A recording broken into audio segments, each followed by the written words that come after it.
de João, e aí eu quero pedir a você para ir lá no capítulo 15.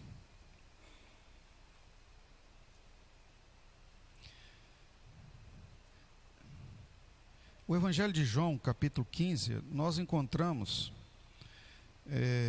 Jesus compartilhando uma orientação, mas muito importante para nós que somos os filhos de Deus, em como vivermos verdadeiramente no Senhor. É aquela passagem que nós encontramos, a parábola da videira. Amém? Nos diz assim, o verso 7 apenas, nós vamos ler. Posso ler? Se vós estiverdes em mim, e as minhas palavras estiverem em vós, pedireis tudo o que quiserdes, e vos será feito. Eu queria que você repetisse a frase assim: se vós estiverdes em mim.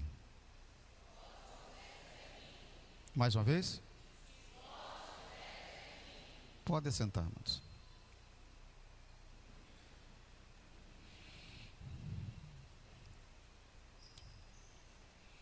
Estava lendo esse texto, a primeira pergunta que me fiz é: o que é estar em Cristo? O que é estar em Cristo? Mas antes de o que é estar em Cristo, quero que você perceba que nesse verso 7 aí tem a condicionante se. Se e se. Quando nós, comumente em nossas frases, colocamos essa condicionante, quer dizer, só vai acontecer acaso você cumpra com aquela situação. Então, o pedir todas as coisas e serão feitas, são duas situações que Jesus deixa bem claro aí. Primeiro, estar nele. E depois, as palavras dele também estarem em nós. Hoje pela manhã, eu só vou mensurar aqui sobre o estar nele. Porque se formos fazer as duas coisas, irmão, seria uma mensagem muito longa, ultrapassaria nosso horário. E eu não conseguiria nem mesmo cumprir com tudo que teria que passar. Então eu quero compartilhar aqui o estar em Cristo. A palavra de Deus fala que aquele que está em Cristo é o quê? Nova criatura. 2 Coríntios 5:7. Aquele que está em Cristo, nova criatura é. As coisas velhas ficaram para trás e tudo se fez novo. Está falando aí não do que é estar em Cristo, mas já aquele que já se encontra, aquele que já posicionou-se de forma a estar em Cristo, ele tem uma vida diferenciada. Ele não é como antigamente. É só darmos uma olhadinha naquela situação que vivíamos antes da decisão plena de sermos realmente discípulos de Jesus, filhos de Deus. Que coisa terrível, né? É a vida do ser humano sem Deus. Agora, uma nova criatura. A nova criatura, ela tem nova postura, novas decisões, porque as decisões não são mais as que a carne ou os seus desejos direcionavam, mas sim é a vontade de Deus, como diz Romanos capítulo 12, né? A boa, perfeita e agradável vontade de Deus. Mas o que é esse estar em Cristo? E aí eu quero ir com você a carta do apóstolo Paulo aos Gálatas, capítulo 3, por gentileza, os versos 26 a 28. Vamos abrir as escrituras aí para acompanhar. Gálatas, capítulo 3, versos 26 a 28.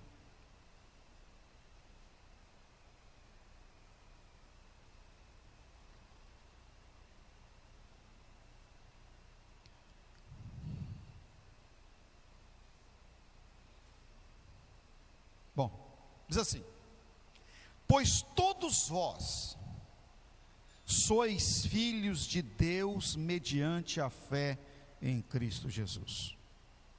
Porque todos quantos fostes batizados em Cristo, de Cristo vos revestistes. Dissate, não pode haver judeu nem grego, nem escravo nem livre, nem homem nem mulher. Olha aí, porque todos vós sois um em Cristo Jesus. Em João capítulo 17, verso 21, na oração que é intitulada nas Escrituras como oração sacerdotal, aquela oração destinada aos discípulos quando Jesus estava lhes conferindo a missão de cuidar das pessoas, fazer discípulos, apregoar o reino. Ele diz lá, na sua oração, no bojo, nós extraímos essa passagem, no verso 21, para que todos sejam um, assim como tu, ó Pai, és um em mim, que eles sejam um em nós. Qual era o objetivo? Ele fala, para que o mundo creia que tu me enviastes. Agora, aqui, Paulo reproduz o ensino de Jesus. Ele diz, porque todos vós sois um em Cristo Jesus. Mas por que ele chega a essa conclusão aqui? Está anteriormente, nesse mesmo verso, ele vai descrevendo até chegar a essa conclusão. Primeiro destaca aqui que nós somos os filhos de Deus. Vós sois os filhos de Deus. Levante sua mão assim comigo.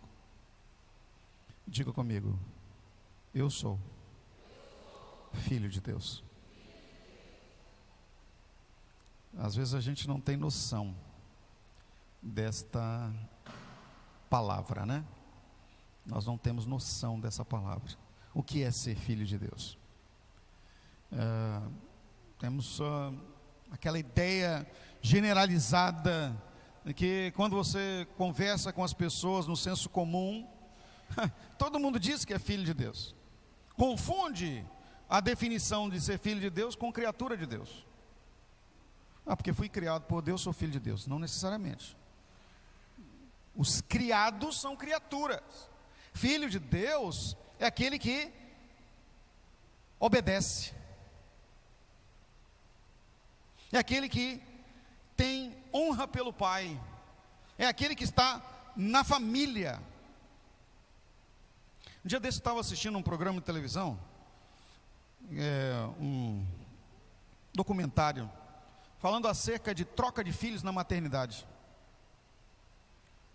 Aquele jornalista muito famoso brasileiro aí, Roberto Cabrini, ele faz essas reportagens bem fortes assim, né? E aí foram descobrir lá que havia uma família que há 26 anos os filhos, duas moças, né, foram trocadas na maternidade. Sempre as famílias tiveram alguma coisa assim, essa criança é meio diferente da gente e tal, mas não levaram muito a sério. Mas quando das partes da família, o pai faleceu, a mãe tomou a decisão, eu vou fazer um teste de DNA. Porque estava tendo muito problema com a moça e sentia que não tinha nenhuma afinidade, né? Inclusive a mulher foi morar até no exterior, deixou a filha aí já com 26 anos, mas fizeram o teste de DNA e descobriram, não é a filha. 99,9999, porque o teste de DNA nunca dá 100%, né? Porque aquele monte de 9, né, doutora Raquel?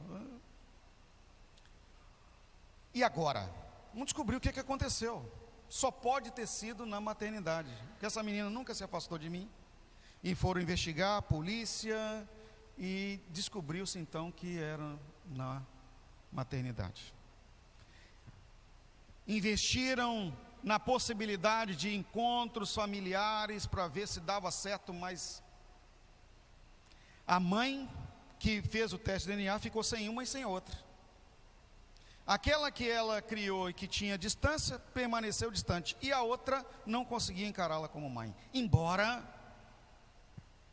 geneticamente, biologicamente fosse realmente a mãe. No final das contas, a conclusão do Roberto Cabrini na reportagem foi a seguinte: preste atenção no que o homem disse, hein? Homem sem Deus, hein?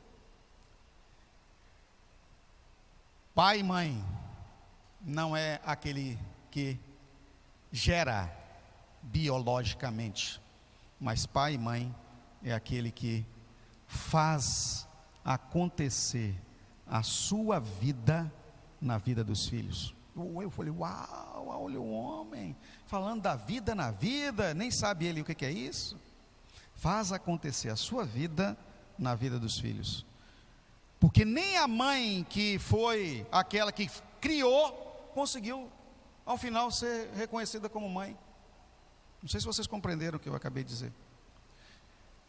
Tem gente que convive na mesma casa, até se chama família, mas não é família, porque a família reproduz a vida dos antepassados. E por isso que nós temos muitos problemas com os nossos antepassados, até mesmo com relação às questões de maldições, né? Porque são passadas. Aqueles demônios que frequentaram a nossa família durante anos, se dermos brecha, eles vão se apossar e a maldição se estabelece. Só que quando nós somos família com Deus, olha que lindo isso. Nós somos os filhos de Deus, somos tratados pelo Senhor. O que Deus faz acontecer em nós é o que Ele é, a vida dele. Aí a vida de Deus é de libertação, a vida de Deus em nós é de liberdade plena, a vida de Deus em nós é de cura plena, a vida de Deus em nós é, portanto, é saúde, a vida de Deus em nós é vida abundante, como diz João 10:10, eu vim para que vocês tenham vida e a tenham em abundância. A vida de Deus é paz e vitória. Paulo estava dizendo aqui à igreja da Galácia: vós sois os filhos de Deus, então vocês têm essa vida. Mais ainda, como é que essa vida acontece? Mediante a fé. Hoje pela manhã nós acabamos de citar aqui o texto que nós este ano estamos compartilhando, não é? Eu estou até aqui com a caneca, vou até beber uma aguinha. 2 Coríntios 5:7. Vamos lá? 2 Coríntios 5:7, 1, 2, 3 e...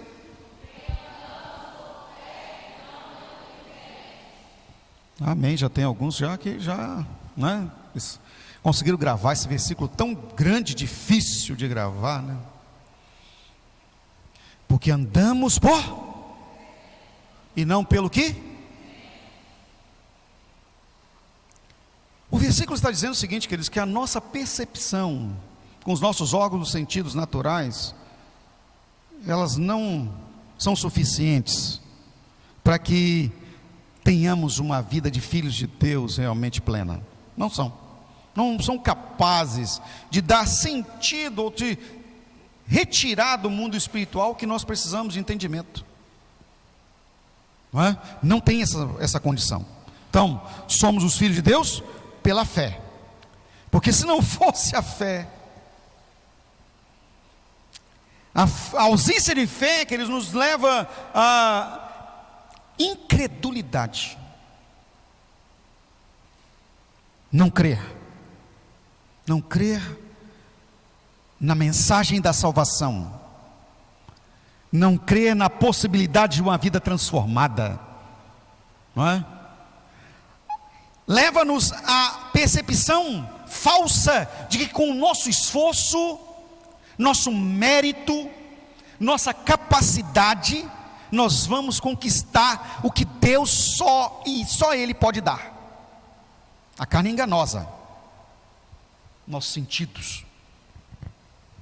Não, olha, para exemplificar isso, se eu tiver uma família estruturada, eu vou ter paz. Então, procura achar, se é homem, uma companheira, se é uma mulher, um companheiro. Outra, se eu tiver uma condição financeira boa, que me dê equilíbrio, eu vou estar bem. E aí se desgasta. Um dia eu estava lendo um artigo sobre isso, né? E lá dizia o seguinte, que a pessoa se desgastou, mas trabalhou para conseguir alguma coisa, e na hora que conseguiu o que queria, ficou doente porque não cuidou dele mesmo. Desgastou tanto para alcançar e conseguiu. Sabe, queridos, se você focar em alguma coisa e investir toda a sua vida naquilo, é possível que você consiga sim. O homem, Deus dotou de muitas capacidades e competências. Só que o que acabou acontecendo? Focou só no adquirir e não no cuidar. E há pouco tempo atrás, eu vi isso na vida de um colega advogado. Eu encontrava com ele no fórum. E aí, como é que está trabalhando? Rapaz, ó, estou pegado aí porque as coisas estão melhorando, eu comecei muito serviço. Falei, mas e aí, como que você está? Não, eu já contratei 4. O camarada tinha 4 advogados trabalhando dentro do escritório dele, fora os estagiários. Falei, rapaz, estudou comigo. Fiquei feliz. Falei, rapaz, olha, Deus abençoe você. Não, mas eu não tenho tempo nem para nada. Agora até de final de semana eu estou trabalhando. Pouco tempo atrás, ano passado, morreu de ataque cardíaco, aos 47 anos.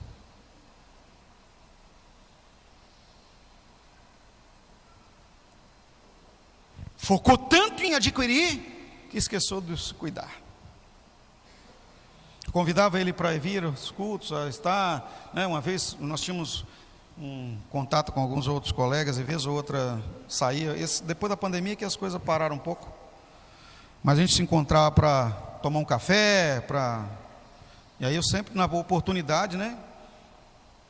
Um grande amigo sempre estava com eles, Alexandre, eu sempre Jesus, mas ele não tinha tempo para nada. Eu tenho que estudar, isso. Perdeu a vida por foco equivocado.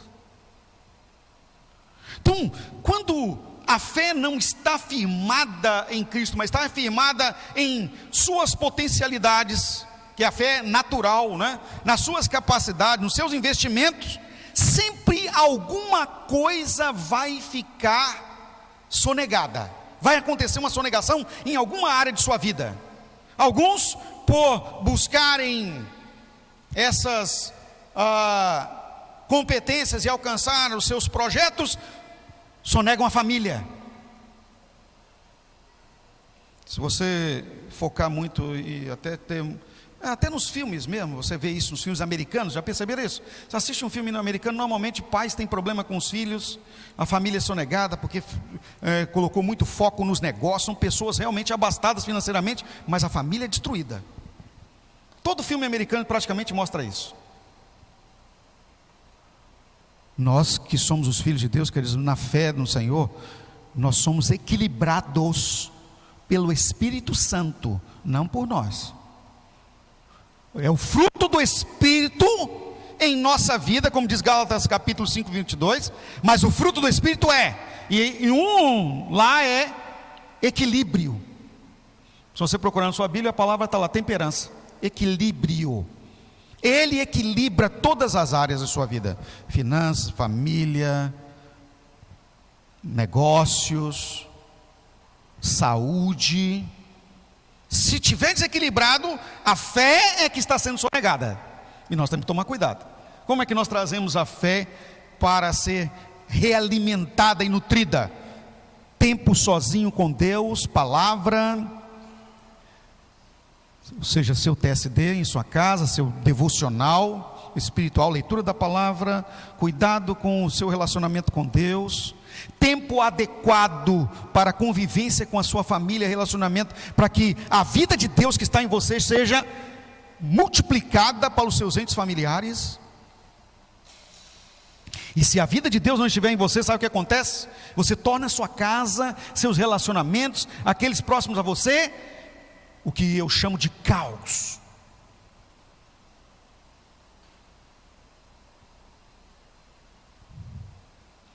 Existe um acróstico da palavra caos.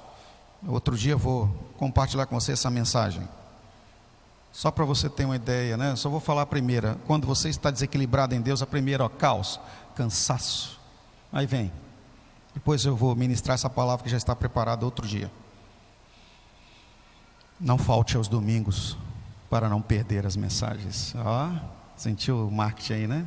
Merchandise. Ó, quando nós estamos no Senhor, a nossa vida é equilibrada.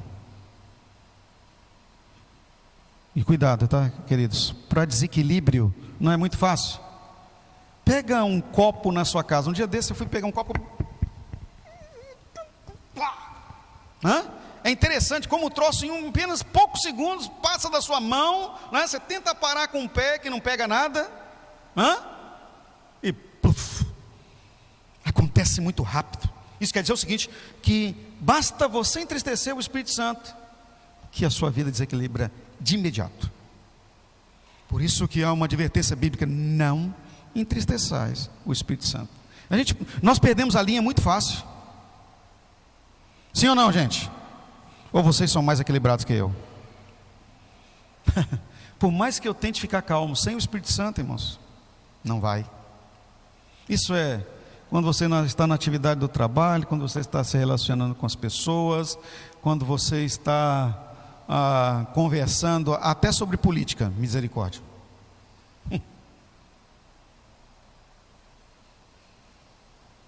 Então veja, Paulo fala que essa situação de fé e de sermos filhos de Deus, ela acontece por quê?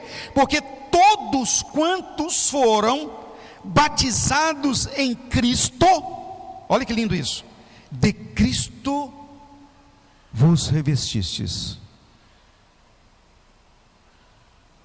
Eu gosto da tradução da King James atualizada, que diz assim, ó: todos que foram mergulhados em Cristo foram revestidos.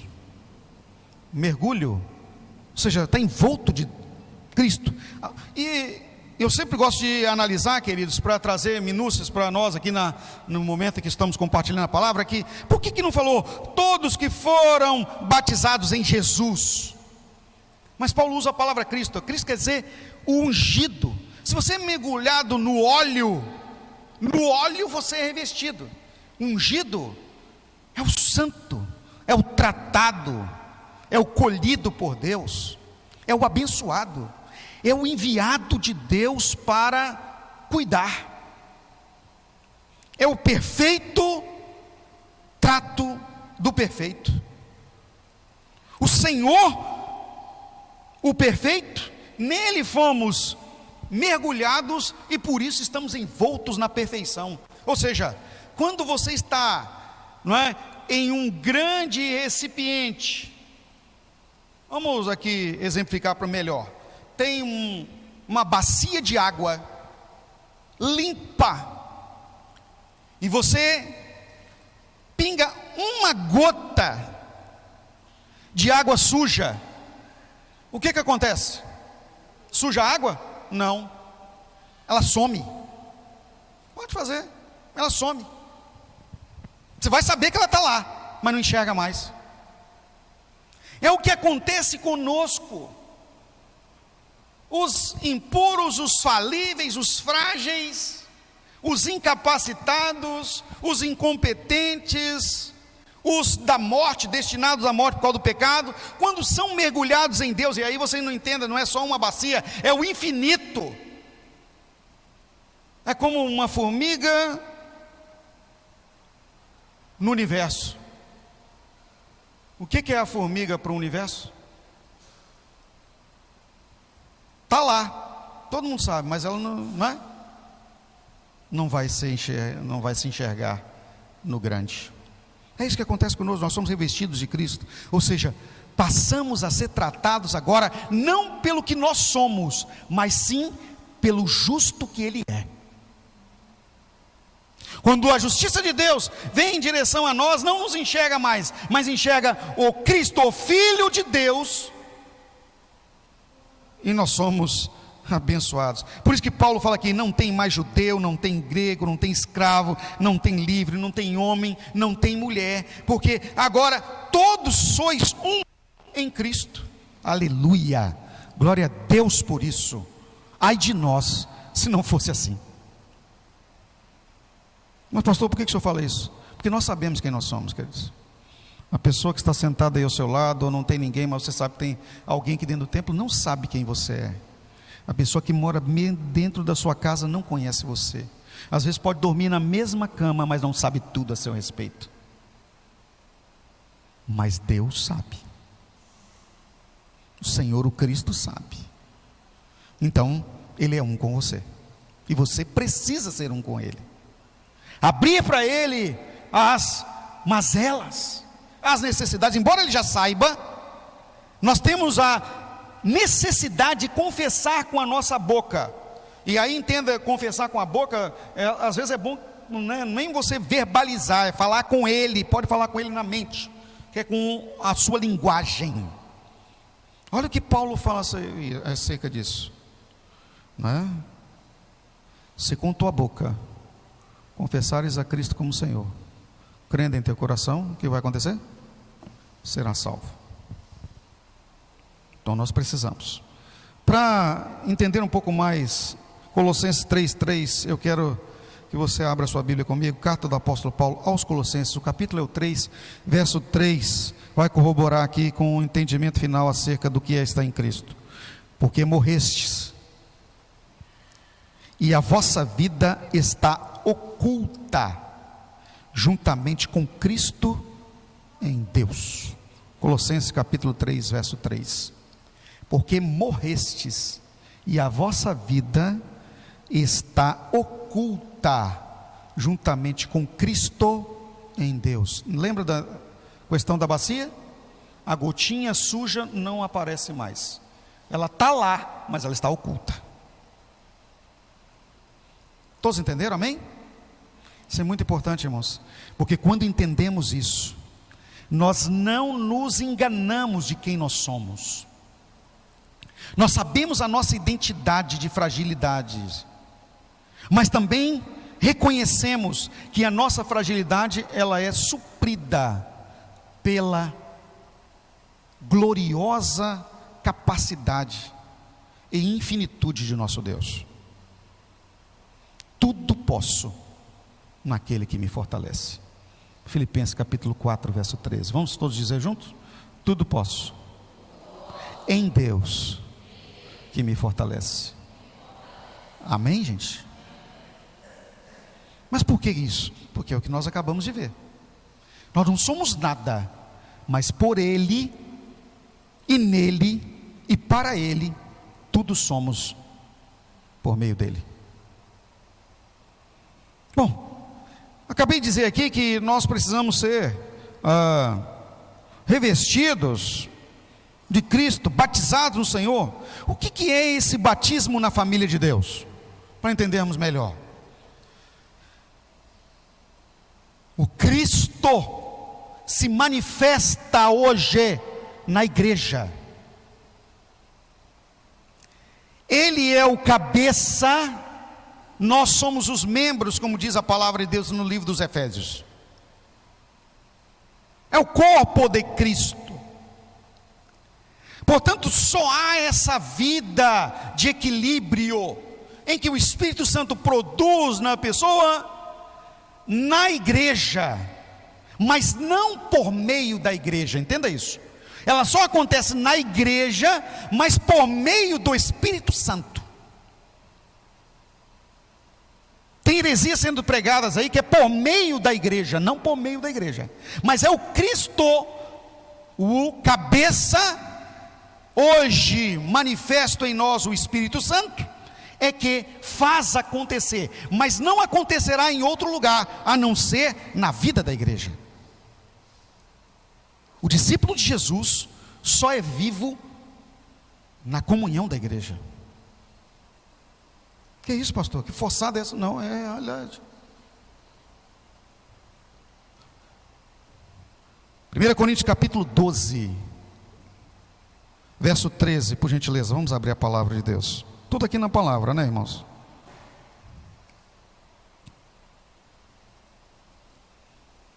Não há como viver realidade espiritual fora da igreja.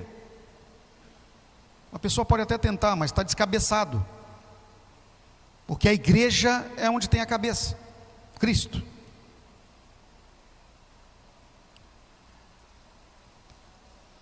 Uma brincadeirinha aqui, aquele que não está na igreja como parte do corpo é como uma mula sem cabeça. A mula sem cabeça é real, gente? Não, é um mito, é uma historinha. Então, aquele que diz assim: eu sou firme em Deus, eu tenho uma vida no Senhor tranquila, estou abençoado, mas eu não tenho nenhuma relação com a igreja. É o que? Mito, falsidade, fake news espiritual. É a mula sem cabeça, porque com Cristo nós estamos com cabeça. Olha o que diz a palavra: pois um só Espírito, todos nós fomos batizados em um corpo, quer judeus, quer gregos, quer escravos, quer livres, e a todos nós foi dado beber de um só Espírito. Lembra aqui o que eu acabei de dizer anteriormente? O Espírito Santo é que faz, mas nós somos batizados em um corpo. Se nos aventarmos em nos autopromover igreja, nós estamos nos tornando independentes do corpo, e nós dependemos uns dos outros. A vida da igreja é a vida da comunhão. Vamos repetir? A vida da igreja é a vida da comunhão. Amém, irmãos? E só acontece comunhão por meio do Espírito Santo. Quando o Espírito Santo não está, não tem comunhão. Quando o Espírito Santo não está, tem divisão. Divisão de pensamento, divisão de posicionamento, divisão de interpretação doutrinária, divisão de liderança. É lamentável.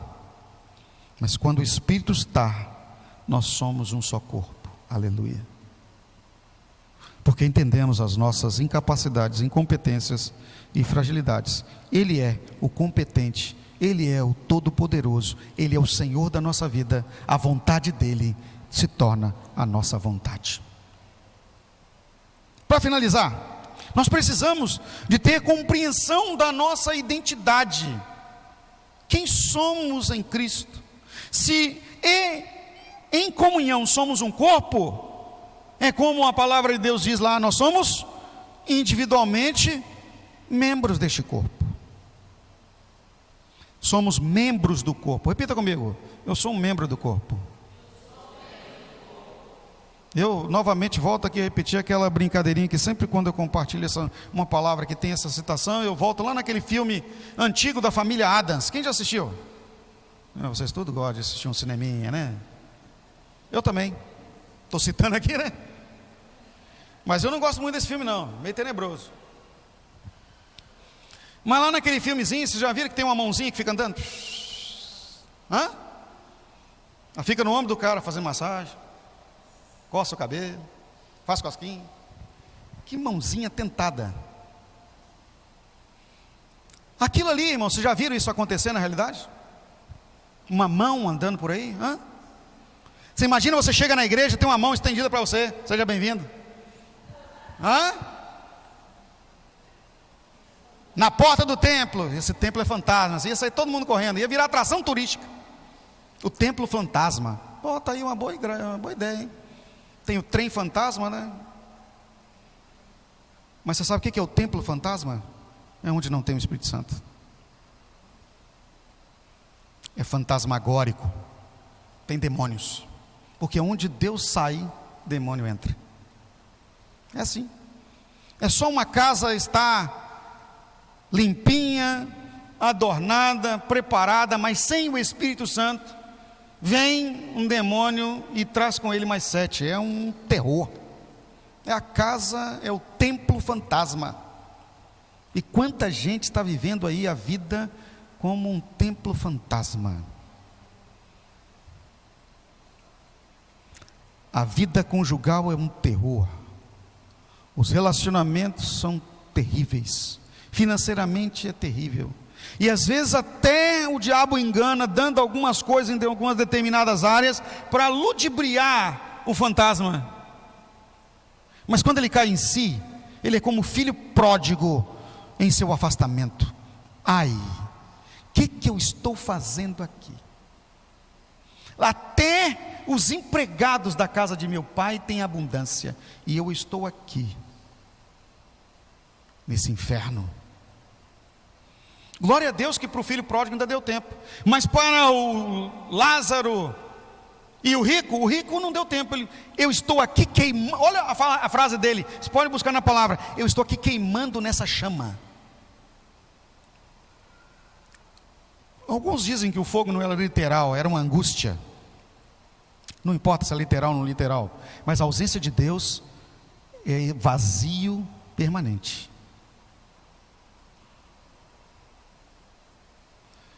Mas a nossa identidade, queridos, ela foi forjada na cruz.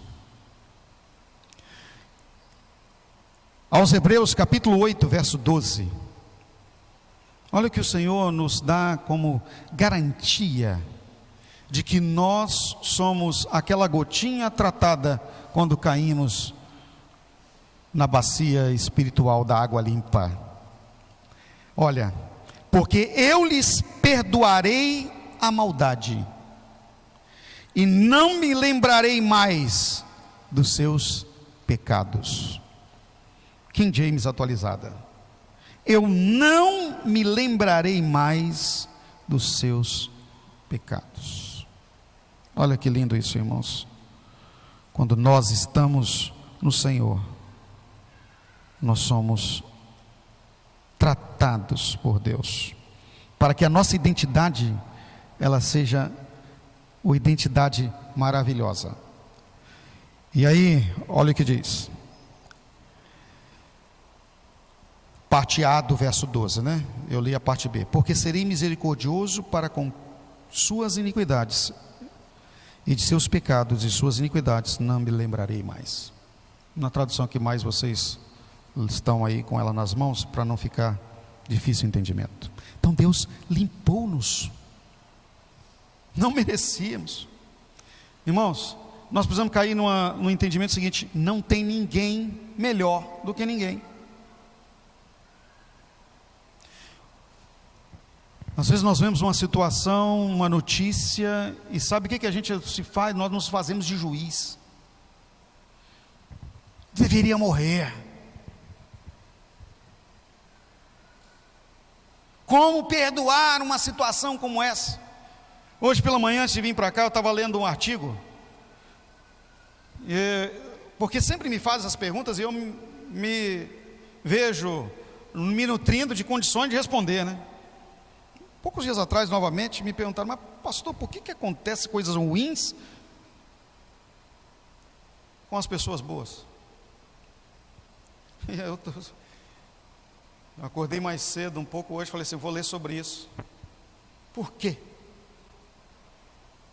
E se você jogar isso na internet, tem vários artigos, né? Não vai por tudo não, porque tem coisa ruim lá também. Cuidado com isso, leia coisa importante. E aí eu achei na Visão Mundial. Normalmente a Visão Mundial é uma revista que trata de missão, e um dos escritores estava falando sobre isso. Que coisa tremenda. E aí no final das contas, né, a resposta é: por que coisas ruins acontecem com coisas boas? A resposta é o seguinte: não sei. O escritor chegou no ponto final com a Bíblia: não sei. É porque Deus é soberano. E aí ele cita exatamente a parte A desse verso aqui: porque eu terei misericórdia com as iniquidades, com os que cometem iniquidades. É misericordioso, vai acontecer. E no dia que nós chegarmos lá, nós poderemos perguntar: E aí ele vai falar assim, vai apontar para você e fala assim: é por isso que você está aqui, porque eu tive misericórdia de você, que fez tanta coisa ruim. Quem não fez coisa ruim aí, levanta a mão. Pois é, gente. Por que acontece coisas ruins com pessoas boas? Porque não existe nenhuma pessoa boa na terra. As coisas ruins acontecem com as pessoas ruins, e todos nós somos ruins. Chocados?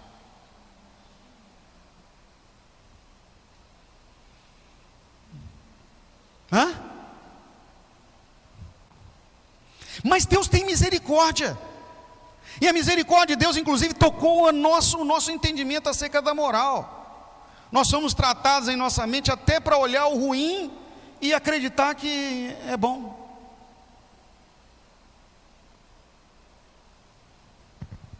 E ainda ter esperança de que é bom. E glória a Deus por isso, queridos, porque cada um de nós somos alcançados pela misericórdia de Deus, e os pecados que nós cometemos, o Senhor já nos limpou pela sua justa vitória na cruz. 1 João capítulo 1, versículo 7. Os pecados são lavados pelo sangue de Jesus. Lá em Isaías capítulo 1, verso 9, melhor, do 7 ao 9, você vai encontrar lá a fala do Senhor: até se quiseres e me ouvires, comereis o melhor dessa terra. Mas no 1,7 diz: ainda que os vossos pecados sejam vermelhos, ou seja, rubros como a escarlata, eles se tornarão brancos como a neve. Ou seja, você é lavado, está redimido no sangue do Senhor Jesus. Portanto, queridos, ao estarmos em Jesus, nós somos mergulhados na família de Deus e temos uma identidade por misericórdia. O Senhor nos trata por filhos, porque Ele decidiu nos lavar dos nossos erros e das nossas maldades. Amém? Você é privilegiado, é privilegiada. Apesar de você, Deus continua te amando, estendendo a mão e te dizendo: eu te ajudo. E hoje pela manhã também está fazendo isso. Fiquemos de pé no nome de Jesus.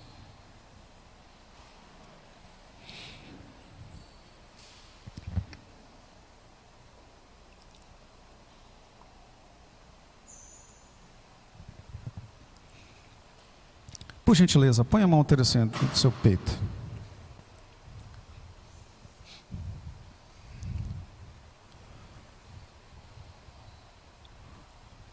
Repita comigo essa oração. Senhor Deus, me traga, por favor, a compreensão plena da Tua palavra ministrada nessa manhã. Eu preciso de ajuda. Sozinho não consigo, mas o Senhor é a minha força, é o meu ânimo, é a minha vida, é a minha oração, em nome de Jesus.